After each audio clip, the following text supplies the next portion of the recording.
ব্রাহ্মণবাড়িয়ার নবীনগরে বিপুল দেশীয় অস্ত্রসহ ফখরুল উদ্দিন নামে এক যুবককে গ্রেফতার করেছে পুলিশ।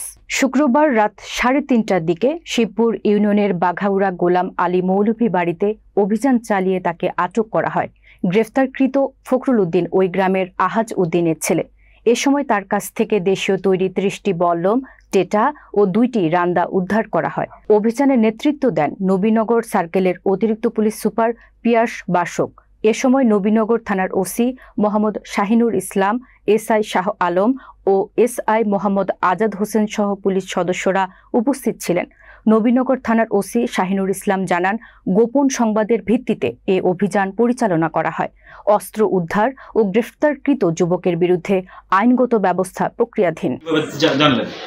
ধন্যবাদ। আমরা গোপন সংবাদের ভিত্তিতে জানতে পারছি গত 13/9/25 তারিখ ভোর 3:45 আমরা অভিযানটা করি শিবপুর ইউনিয়নের বাঘাওড়া গ্রামে। সেখানে ফখরুদ্দিন নামক ব্যক্তির তত্ত্বাবধানে কিছু অস্ত্রশস্ত্র আছে। এই মর্মে আমরা গোপন সংবাদের ভিত্তিতে অভিযান চালাই। সেখানে আমাদের